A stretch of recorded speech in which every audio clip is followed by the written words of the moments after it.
Mr. Spangler showed me the true cost of my junk food addiction. Junk food, snack food, or just plain food. Every country the world over has their own iteration. So hop aboard and discover 10 unusual junk foods from around the world. Dunkin' Pork and Seaweed Donuts. Forbidden donut.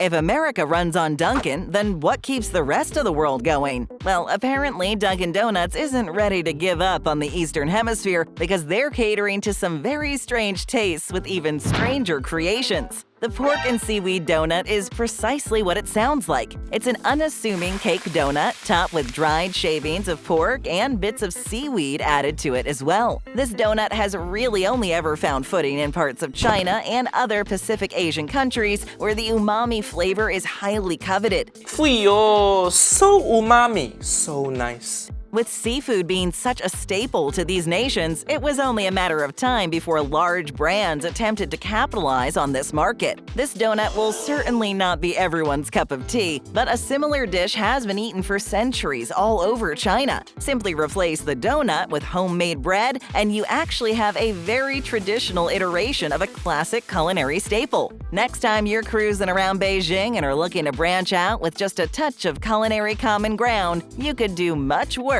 than a pork and seaweed donut from Dunkin'. KFC flavored nail polish. What, did KFC go out of business?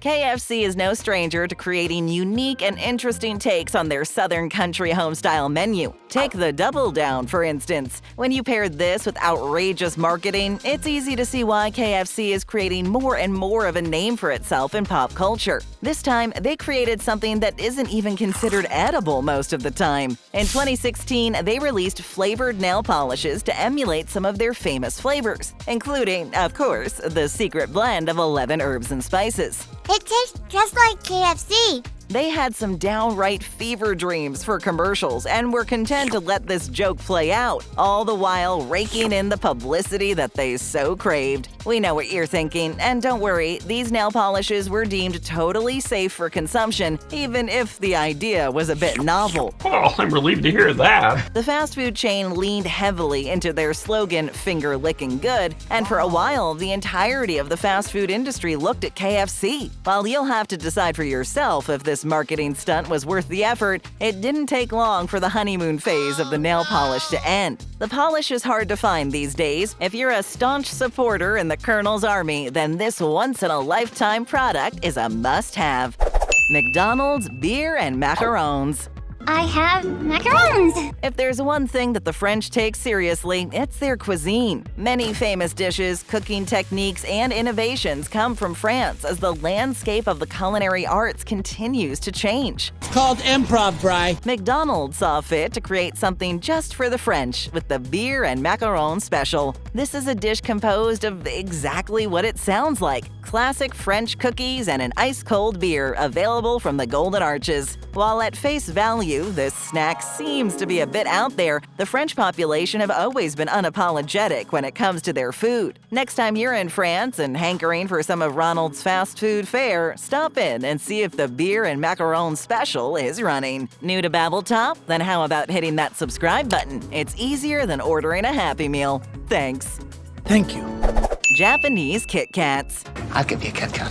Thank you. Kit Kat bars are certainly popular in America with their witty marketing and one-of-a-kind wafer crisp. It's a unique chocolate snack that people can't get enough of. However, there's a country that makes America's love for Kit Kat pale in comparison. In Japan, Kit Kats are in a market all their own, as the phrase Kit Kat can be lengthened to the Japanese euphemism Kitto Katsuto, ハブはブレイク、ハブはキットカット。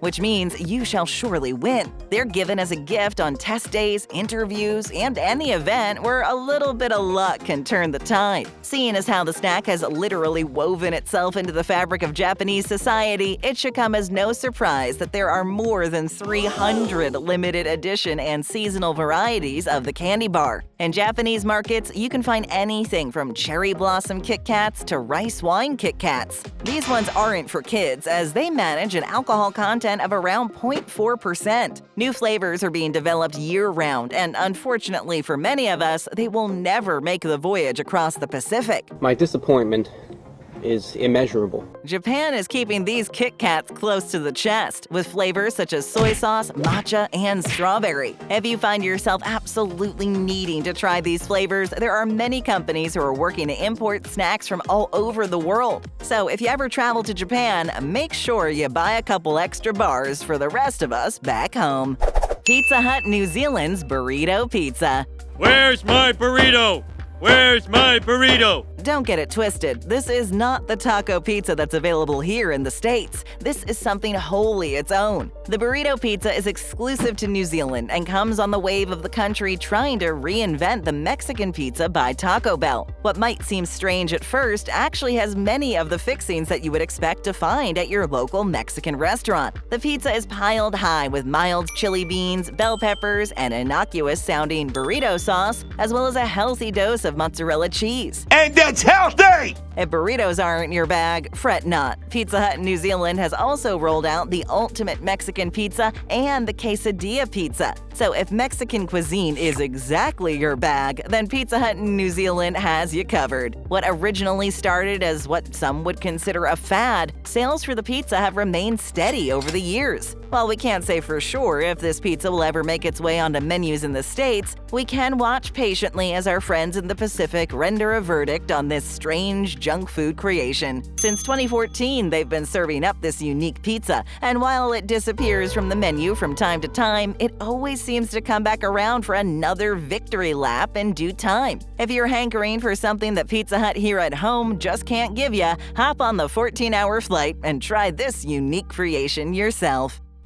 Haggis and black pepper chips. What's haggis?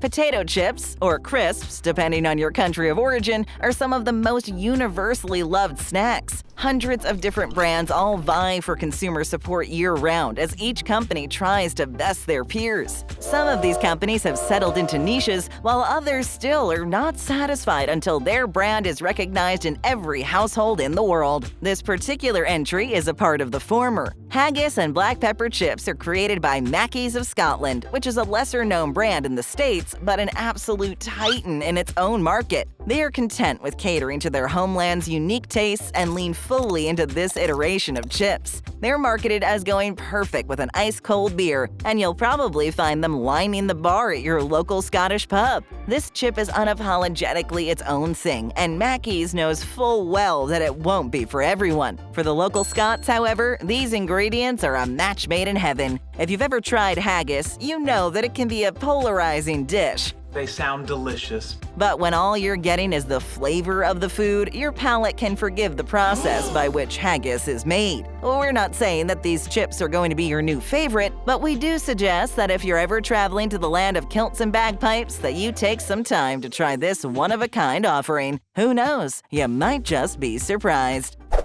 Garlic chocolate. Excuse me, what?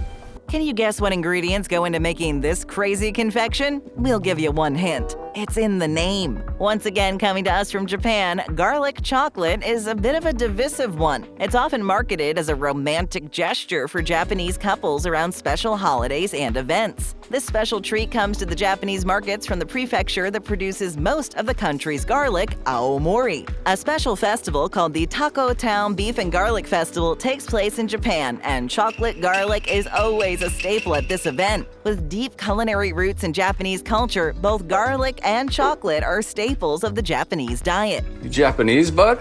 It seemed only natural that these two would be paired together eventually. While we can't promise that this will have the romantic effect you're hoping for, chocolate garlic isn't going anywhere. It may seem like a fad here in the States, but the Japanese have never been a people to shy away from culinary innovation. Salsagheti. Somebody touch my spaghetti! No, you didn't hear that wrong. Salsagheti is a strange snack brought to us from the Swinkles brand in Mexico. While it's not quite spaghetti made out of salsa, it does invoke the flavors of the sauce. This is a candy that's made by taking finely cut gummy ropes, much like we have here at home, and then coating them in a tamarind dust for a salty and spicy flourish. These things are addicting. Many people have tried the candy say that once you've had Salsagheti, original sour gummy candy will just not cut it. it anymore. Are you sure about that? The tamarind dust makes for a truly unique flavor and makes no apologies for its own niche place in the culinary realm. There have been imitators in recent years, but nobody can seem to replicate the taste here in the States. About the closest thing we have is Sour Patch Kids, and they're in a league totally their own. While it may be a while before you're able to try Salsagheti, don't pass on it if you're able to locate the hard-to-find snack in specialty markets. It deserves to be tried and won't disappoint. Marmite Chips. We once again return to the world of chips. In Europe and some Pacific countries like New Zealand and Australia, Marmite is a polarizing sandwich spread that people either love or hate. It was created in the early 20th century by the Marmite Food Extract Company and has been flying off shelves and into homes ever since. It's created by using byproducts of the fermentation process that's commonly used to brew beer and other alcoholic beverages.